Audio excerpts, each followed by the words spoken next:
Can you hear me a little bit better with your volume turned all the way up? Okay, so maybe it was the volume. I sometimes do that myself. I won't have my volume all the way turned up, and so I'll think that someone's talking soft when they're really not. So what we're going to do is we're going to go ahead and start with this problem solving. And so they really want you to, come up with a method of how you work through problems that are challenging for you. And so let's go ahead and look at our first problem. So our first problem says Marisol is painting on a piece of canvas that is an area of 180 square inches. The length of the painting is 1 1/4 times the width. What are the dimensions of the painting? So what it can help us do when you're solving word problems is, first off, underlining important information. You want to underline all the information that's going to be helpful to you. So I'm going to underline area of 180 square inches because that's something that's really important. I know that this canvas has an area of 180 square inches. And another important thing that I need to underline is that the length of the painting is 1 1/4 times the width. And that means I'm going to be figuring out what are the dimensions of my painting. So if this is my canvas right here, I know that my canvas's area, so all of the inside, is 180 square inches. Does anybody know how you find the area of a square or rectangular object? How do you find the area? What would be the formula that we would use to find area? And so Diganto, you can unmute your mic and let us know what formula do you use to find area?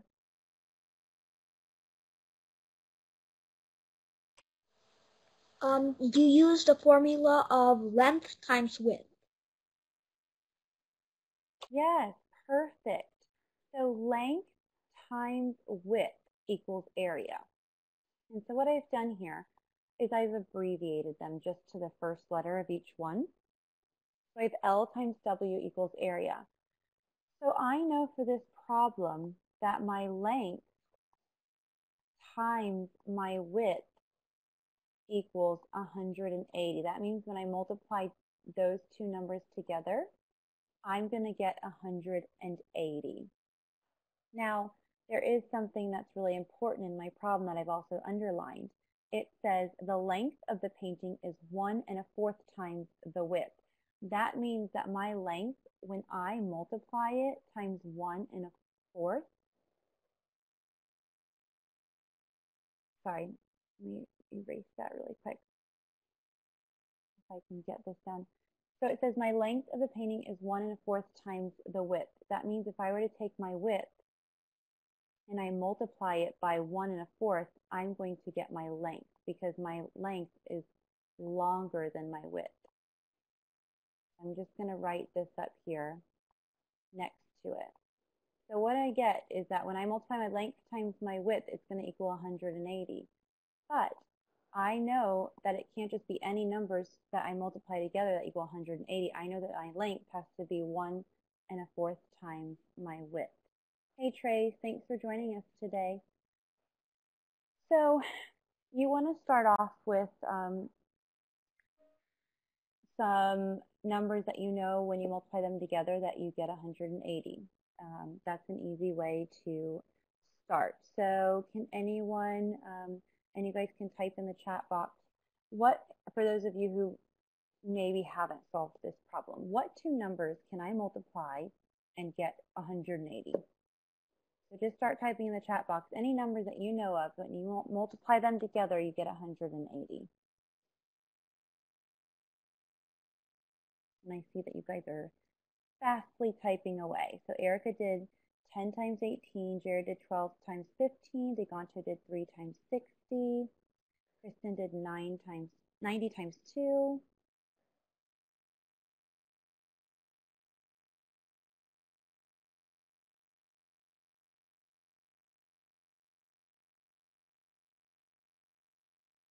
okay. So we have quite a bit of options here. So I'm going to write some of those options out. Let me get my marker here. Change my color. Okay, so we did 18 times 10. So we're saying that my length is 18, my width is 10. Then we have 15 times 12. We have 60 times 3. We have 90 times 2. And we have 60 times 3, which we already have up here because I just swapped the 3 times 60. So thank you, Emma, for correcting that. So let's go ahead and start with these. So we want to narrow down our choices so we're not multiplying a bunch. So in my head, I'm going to think, okay, if my width is 1.5, or my length is 1.5 times my width, that means that when I multiply my width times 1.5, it's going to equal my length. So if I'm looking at these numbers, and let's round 1.5 up to 2, just for estimation, just so that we can estimate. Let's say that my width is 2 times my length, just so we can estimate and get a good picture. If I'm looking at 90 times 2, if I multiply 2 times 2, I'm going to get 4. So does 2 seem like it is, or does 90 seem like it's 1.5 times 2? That's way too far of a gap, right? 2 and 90 is a really big gap. So I'm going to cross that off because that means, oh, sorry, it's 1 1/4. Thank you, Deganto. Let me go ahead and change that. Move this up. Thank you for pointing that out. So it's not 1.5, it should be 1 1/4. I'm going to go ahead and edit that really quickly. Thank you, sir. Okay, so even if I did round it up, it's still going to be way far off. The gap between 90 and 2 is too big of a gap to be my length and my width. The same thing goes for 60 and 3. That gap is way too big. 3 times 2 is only 6. I would need a lot of 3's to get to 60, so that couldn't be what my length and width are to get 180. So I can cross that off. So now I'm left with 2 reasonable answers. I have 18 times 10, and I have 15 times 12. So what I'm going to do is I'm going to start plugging those in to my formula up here to see if that is correct. So 18 times 10. So that means that I'm saying that 18 is my length and 10 would be my width. Now remember, my problem said that my length is 1.5 times the width. That means that my width, if I were to multiply it, or sorry, 1 1/4. If I were to multiply my width times 1 1/4, I would get 18. So let's go ahead and try that. Let's multiply 10 times 1 1/4. So remember, when you are multiplying mixed numbers, you have to turn your mixed number into an improper fraction. So I'm going to turn 1 1/4 into an improper fraction and rewrite my problem. So 1 1/4 turned into an improper fraction would be 5/4.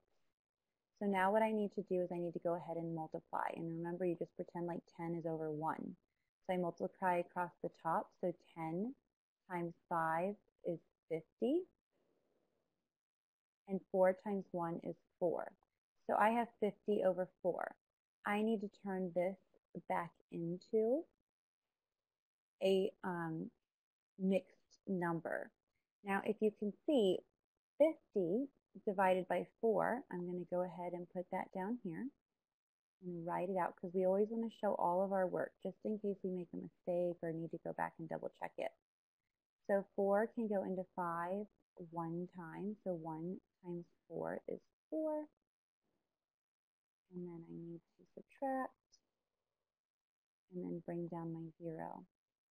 4 can go into 10 2 times because 2 times 4 is 8. So I can stop right there. So I'm going to have 12 remainder 8. Is that the length that I thought it was? Is it 18? No. So that means that 18 times 10 is not the answer to my problem. So what I want to do is I want to go through that same process, but I want to try that with 15 times 12.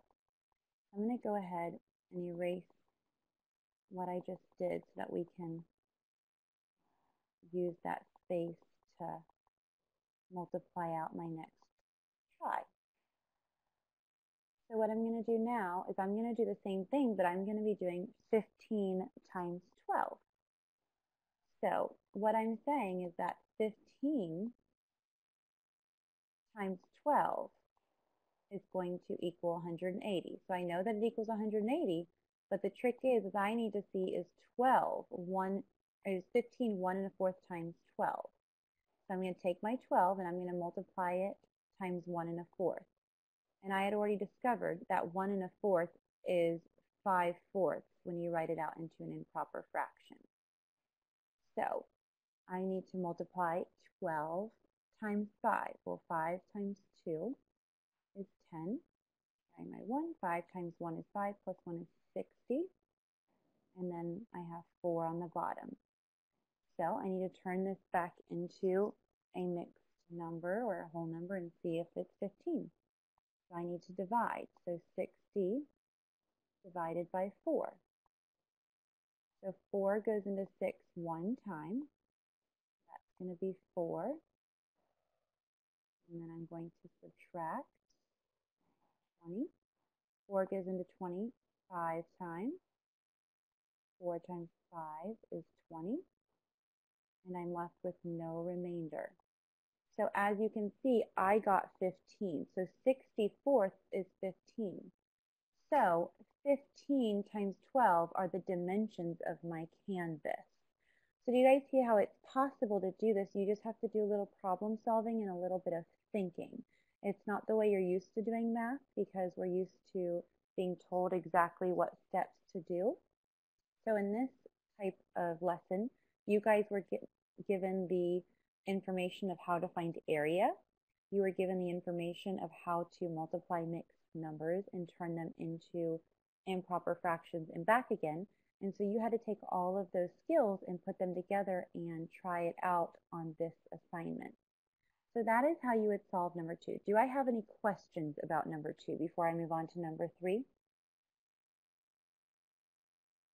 Okay, so Jared, you have a question. You can unmute your mic and ask it.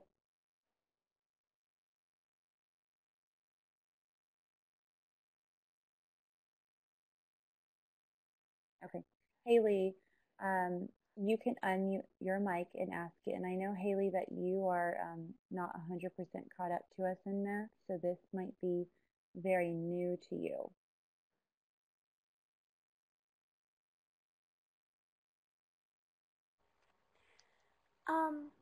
For our next question, never mind. Okay. Kristen, did the numbers move down? What do you mean by that?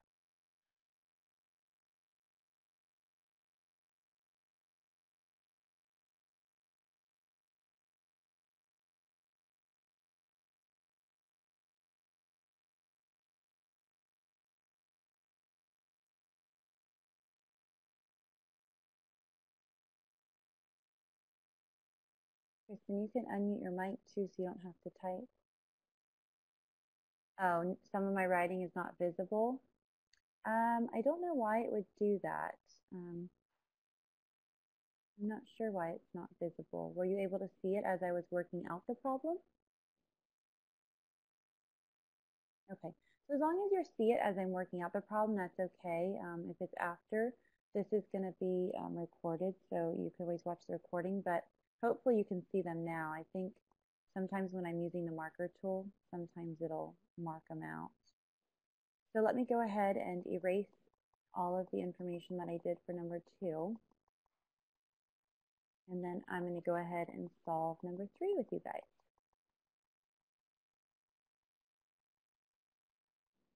Hit my back button, get all this deleted.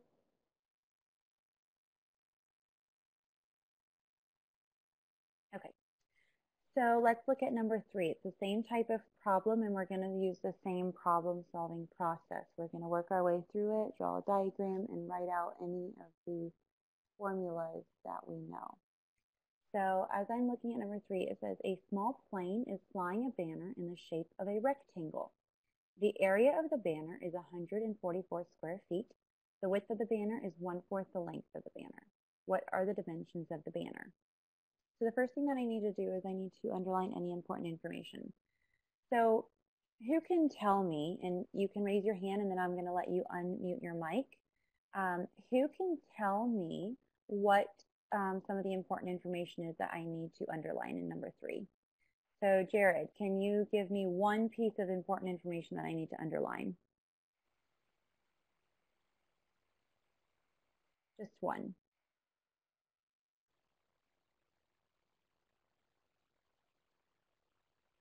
Are you there?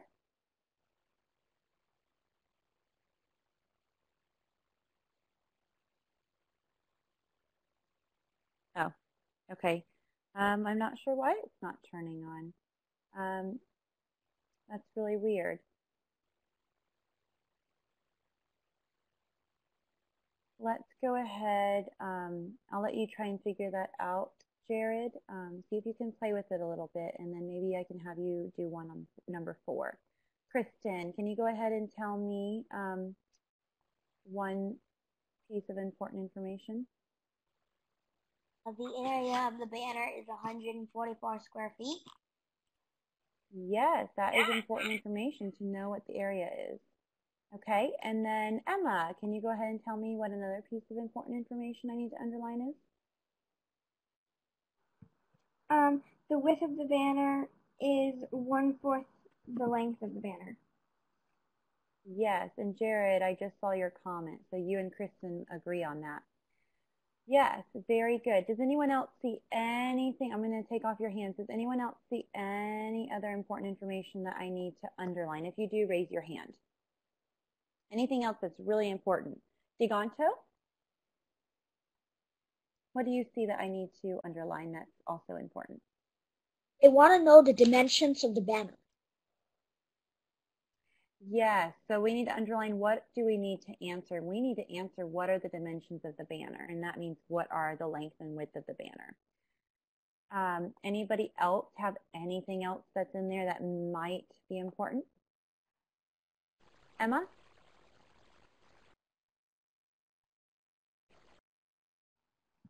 That the banner is in a shape of a rectangle. Yes, that the banner is in the shape of a rectangle because the rectangle gives us a clue that we are going to know the formula to find the area, because if it was a circle, well, our formula for finding area would be a lot different. So yes, so as Diganto pointed out, the formula for finding the area of a rectangle or a square is length times width. So in this problem, the length times the width is 144. So I'm going to write that out. That's the first step you want to do, is underline any important information and draw a diagram or write out any information that you need to list out that's going to help you solve the problem. So in this one, I've listed out my area. I've listed out the formula for a rectangle. So I've used 2 important pieces of my word problem. The next thing I need to do is look at the width. It says the width of the banner is 1/4 the length of the banner. So that means that when I multiply the width times 1/4, so if I'm going to multiply the width times 1/4, that is going to get me the length. So this is how I'm going to set up my problem, and this is how I'm going to figure out what I need to do when I'm multiplying it. So the next step that I need to do, who knows what my next step is? Let's see, I'm going to grab you guys and see if anyone knows what the next step should be that I need to do to figure out what my length and width are. Erica, let's go ahead and hear from you. Erica, what do you think that I need to do next? You need to guess the what you think the formula to find 144 is. Yeah, I need to look and see what numbers can I multiply to get 144. So what numbers could I plug in for length and width? Pairs of compatible numbers that would equal 144. So guys, go ahead and start typing. What are some numbers that when I multiply them together equal 144?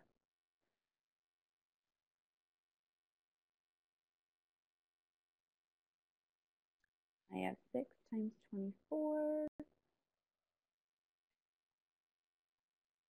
So a bunch of people doing 6 times 24.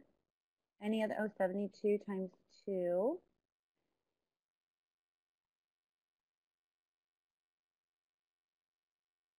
Okay, so that's 2. Alrighty. So let's go ahead and look at these two problems. Let's go ahead and plug them into our formula and see what we have. So let's start with 72. Or let's start with 6 times 24. So if I'm saying my length of the painting, or sorry, the width of the banner is 1/4 the length of the banner. So that means that my length is going to be my larger number. So my length would be 24.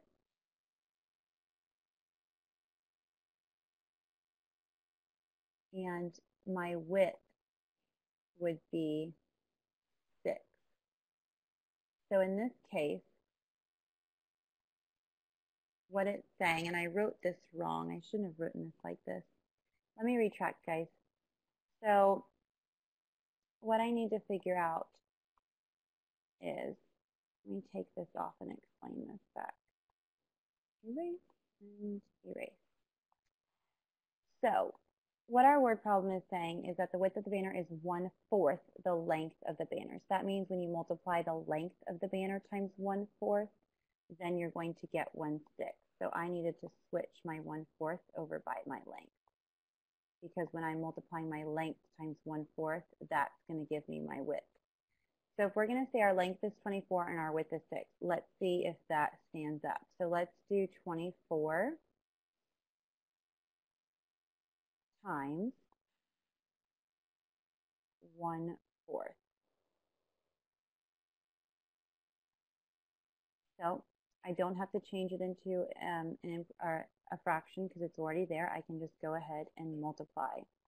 So that means that I'm going to multiply 24 times 1. And I'm going to multiply 1 times 4. So now I have an improper fraction. I have to turn it back into a whole number or a mixed number. So I'm going to take 24 and I'm going to divide it by 4. So 4 cannot go into 2. So now I need to see how many times can 4 go into 24, and that is 6. So 4 times 6 is 24, and I'm going to subtract, and I get 0.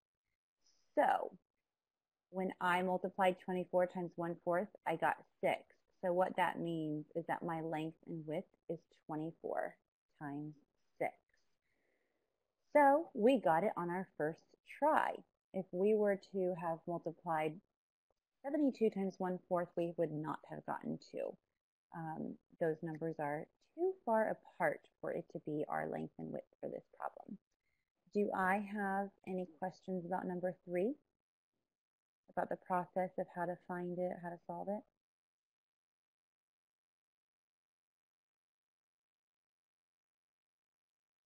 Okay, great job. I'm going to go ahead and erase all of my writing. And we're going to do number 4. Now, number 4 has somewhat of the same process, except number 4 is dealing with all fractions.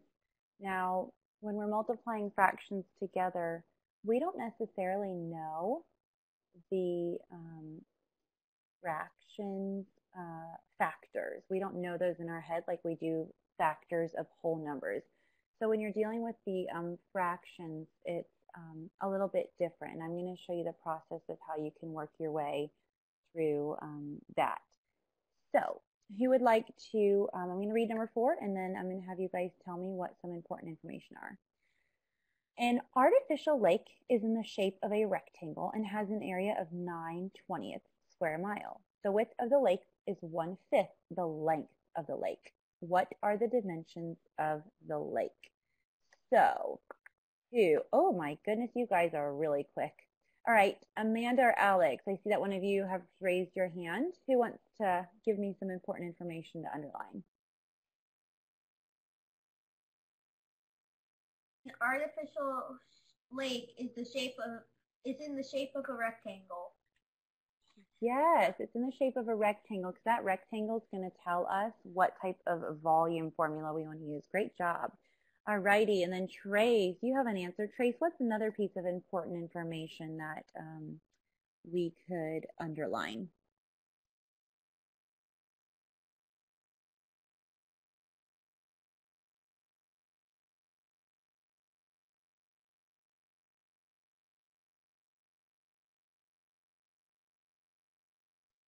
I don't know if you've given your mic a chance to talk.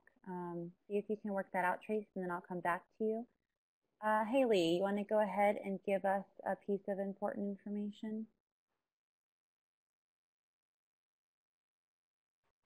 The rectangle has an area of 9/20 square miles. Yeah, the area is 9/20 square mile. Trace, try clicking the microphone up at the very top, and if you click the arrow and then you say, choose mic, that might be a way for you to be able to do it. All right, great job. And then Kristen, any other important information that you see?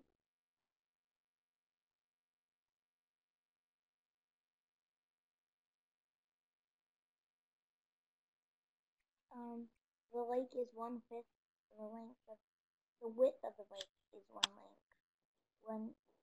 the length of the lake. Perfect. Yeah, the width of the lake is 1/5 the length of the lake. What are the dimensions of the lake? So we're going to underline our question as well. So we have length times width because we know it's a rectangle, and it equals 9/20. So when I multiply two numbers together, the answer of them is going to be 9/20. So I need to figure out where does that 1/5 go, and it says the width of the lake is 1/5 the length of the lake. So I'm going to be putting my 1/5 next to the length because the width is 1/5 of the length. So whatever I have, that means that when I multiply, yes. I finally got my mic working. Okay. What I was going to say was 9/20. So it was already covered by the time I got it working. Okay, thank you. I'll have to, maybe you can help us out when we go over our review project now that you have your mic working. Okay, so now we have our formula set up. We just need to figure out the numbers to go in it.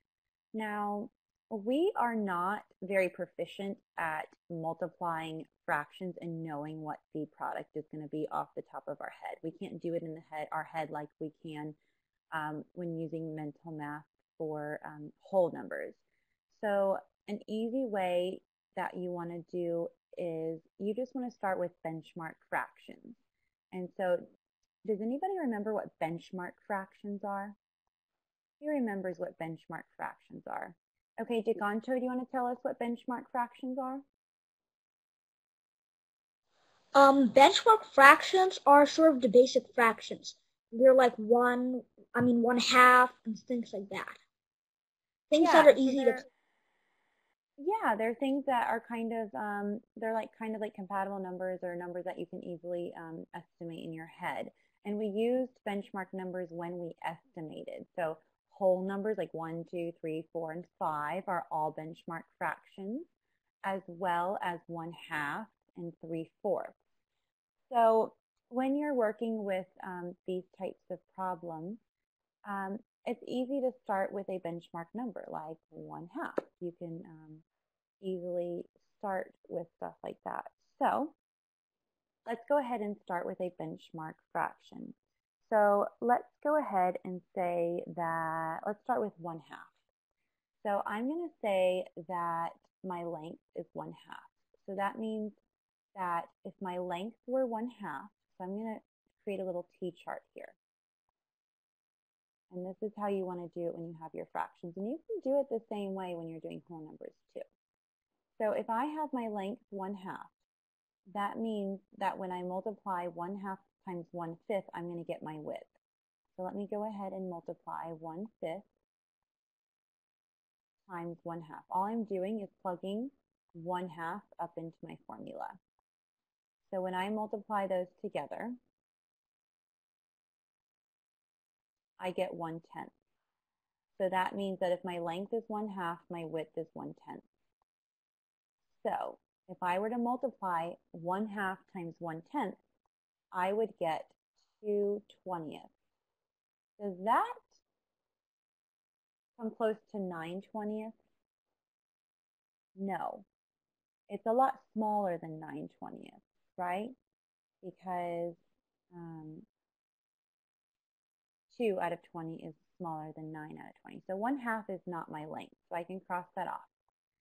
So let me go ahead and let me try 1. I'm going to do 1. So if my length is 1, so that means 1 is the same as 1 over 1, right? I'm just turning my 1 into a fraction. So if I multiply 1 times 1/5, I'm going to get 1/5. So that means that if my length is 1 and my width is 1/5, well, we know that when we multiply 1 times 1/5, we get 1/5. Is 1/5 the same as 9/20? No, it's not, but it's getting bigger. So my area is getting bigger, so we're going in the right direction. So let me go ahead and try another one. Let's try another benchmark number, 1 and 1/2. Let's try that. That is a benchmark number. So if I were to multiply 1 and 1/2 times 1/5, that would give me my width. So I have 1 and 1/2 times 1/5. I need to turn 1 and 1/2 into an improper fraction. So that means that 1 and 1/2 would turn into 3/2. So 3 times 1 is 3, and 2 times 5 is 10. So now I'm going to write my width of 3/10. So let's see if that gives me 9/10. So I already know that 1 and 1/2 turns to 3/2 when you make it an improper fraction. So I'm going to do 3/2 because 1 and 1/2 is 3/2 times 3/10. And let's see what we get. So when I multiply 3 times 3, I get 9. And if I multiply 2 times 10, I get 20. So I have found what my length and my width are. If you can see, it took us 3 tries and 3 guesses to get there. We had to multiply our length times 1/5 so that we could figure out our width, and then go back and multiply our length and our width. So it took us guessing 3 different benchmark numbers to get to it. Jared, did you have a question?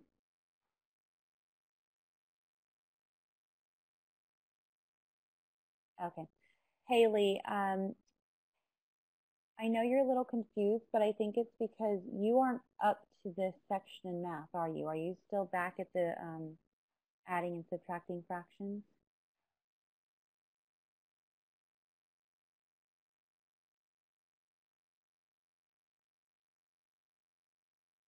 Do you know what lesson you're on?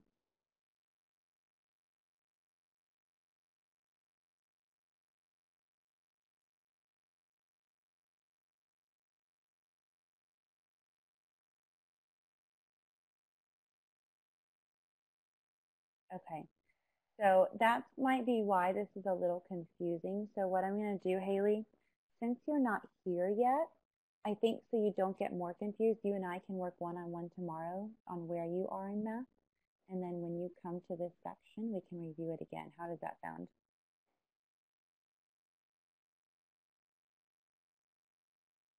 So you're more than welcome to stay in here and watch us. And this is recorded too, so you'll be able to go back and watch it. But because you're not in this part of math, it's going to kind of confuse you a little bit because you're a little bit behind because you started with us a little bit late in the semester. So you can stay and watch, but I'll talk to you after we get done with this, and we'll talk about a time tomorrow. Okay, so do I have any question about number 4, about how we solved it, the trial and error of just picking a benchmark number and going from there?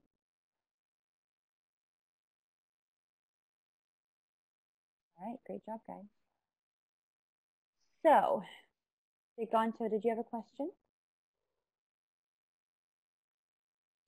Well, even though guessing sometimes works, I'm not the best guesser, and guessing can take a long time.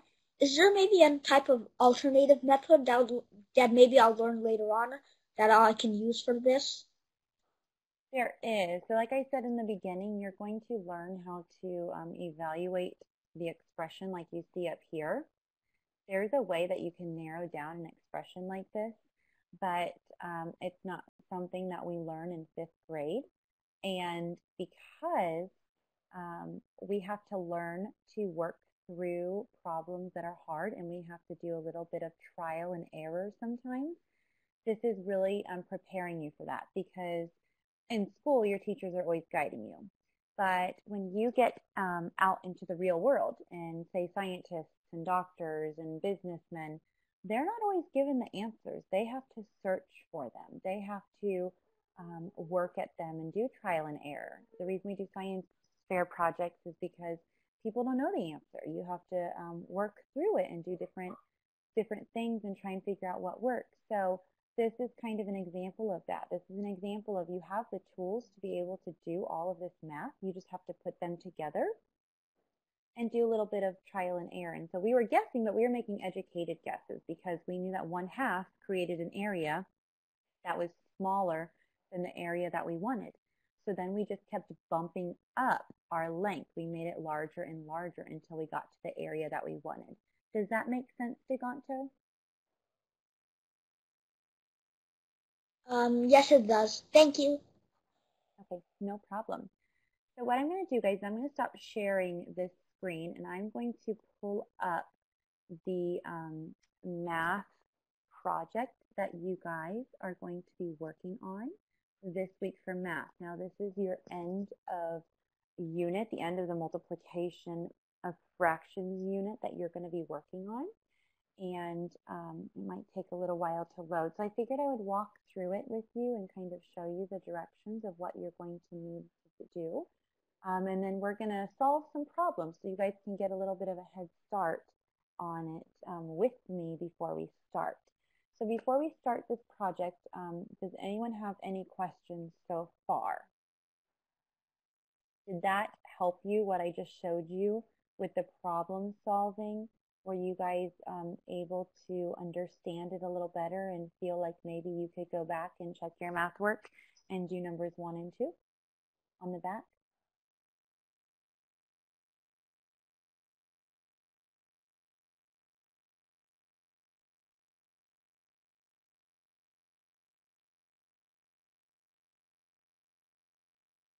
So it's almost loaded. I'm at 80%.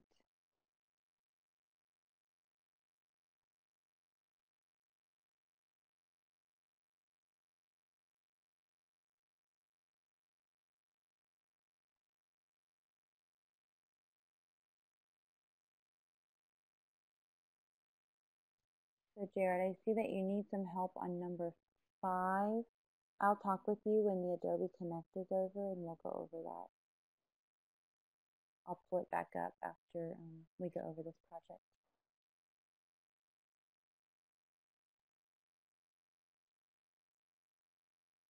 So it's converting, so it's almost ready. It's taking its sweet time pulling itself up here. Sometimes Adobe can run slow and sometimes it kicks you out. You just never know what's going to happen with Adobe. Give it a couple more minutes.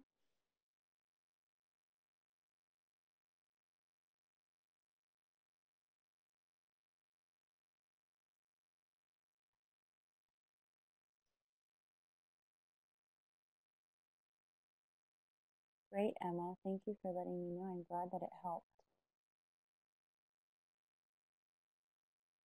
I was getting a lot of emails about this lesson. That's why I thought it would be a good idea to work on.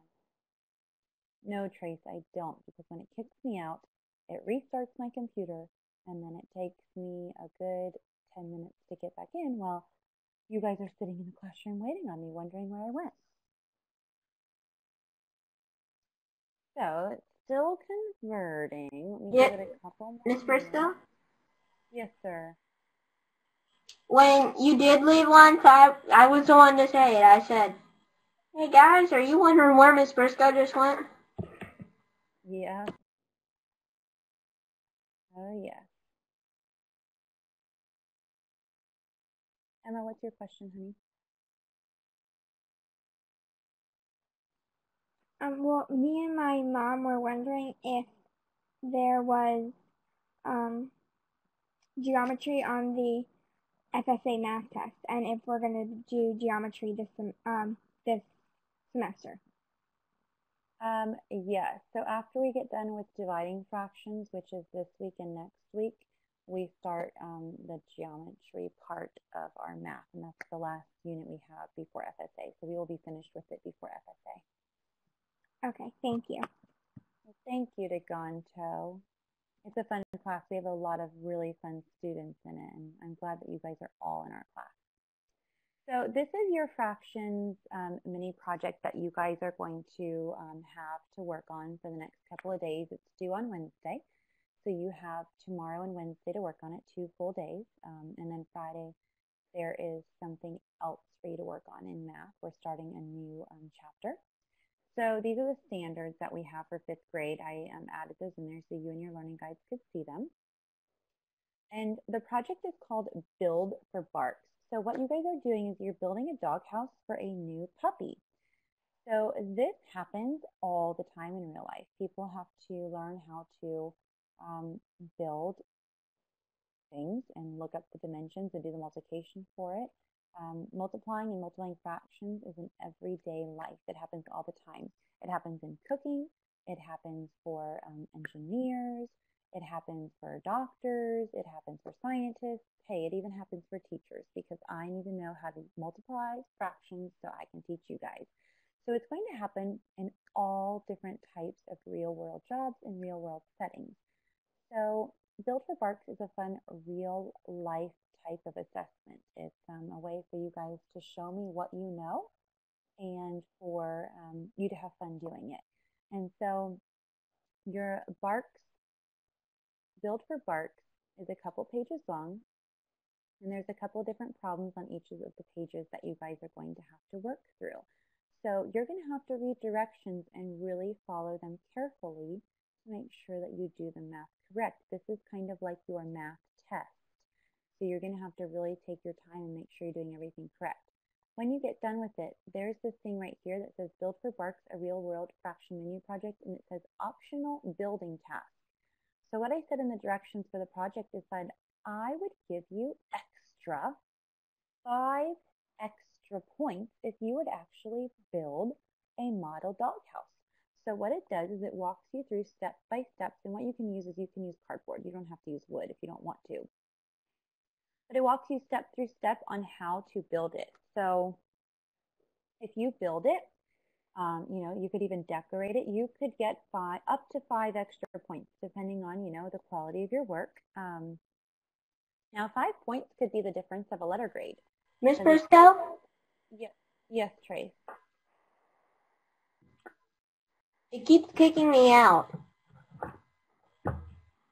Okay, I'm not sure why. The only fix that we found to that is for you to shut down your computer and restart it. So I don't think you want to try and do that.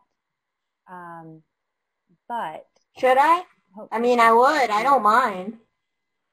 Well, if you do that, you're not going to be here for us when we finish the lesson. So that's the only thing. It would take you too long to restart it. So try and hang in there. Hopefully it won't do it. Oh, it only takes 2 minutes. Yeah. Well, I would hang in there and see if it won't kick you out again. Kristen, yeah, you can totally make it with paper. I think that's perfectly fine to be able to make it with paper. Giganto, did you have a question?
breaking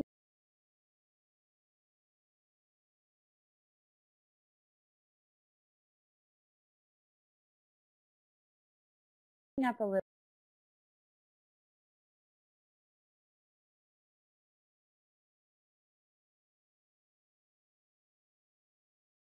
dig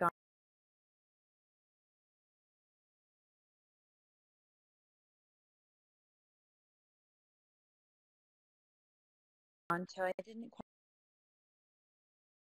quite hear everything that you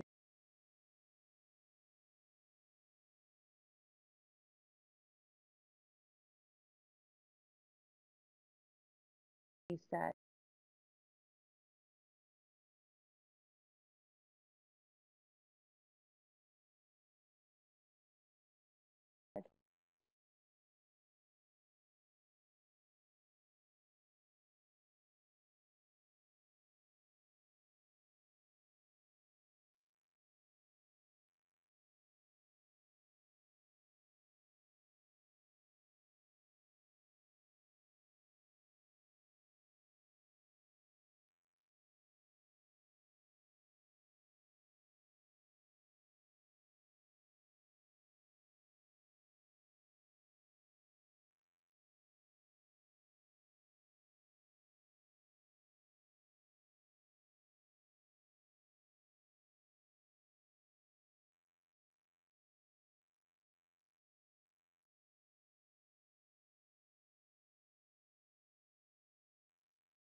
Yeah, remember I said building the doghouse is optional. So optional means that it's not required and that you just get bonus points to build it. And it can be made out of paper. It doesn't have to be made out of wood or cardboard. You can use paper, construction paper, whatever you'd like to use. It's just 5 extra bonus points if you do use it. So I know that Adobe's kind of kicking people out, which isn't fun. I'm not quite sure what's going on. If Adobe is kicking you out, one thing that I would say is after you get done with the Adobe Connect lesson today, try and restart your computer. That will sometimes work. I just don't want you to restart it now because then it would take so much time and we're almost done with our lesson. So try and hang in there, but if not, you can just always go back and you can watch the recording of our lesson today if you do get kicked out, because it's going to be recorded and posted up into the course either tonight or tomorrow. Thank you, Haley. So this is your project, and you have lots of directions that you're going to need to really read carefully. And so as you're going through, you need to read everything on the page, not just skip ahead. So I'm going to go ahead, and we only have a couple minutes left because I know a lot of you have somewhere to be, and so I don't want to take up any more time, and then I'll answer questions after we get done. But I'm going to go ahead and walk you through one of the problems on each of the pages so that you at least have a head start when you start on your project. So for our first page, it says, each week you receive $24 for walking your neighbor's dog. If you choose to save 2/3 of that, how much money will you be saving for your doghouse each week? So if I want to find 2/3 of 24, yes, Trace. I know, honey. What I said is if it's kicking you out, then what you want to do is just try and hang in there, because it's going to take you too long to restart your computer. You're going to miss some. But what you can do, Trace, is because this session is recorded, I'm going to be putting it up in the lesson for Monday under math. So you can go in tomorrow and you can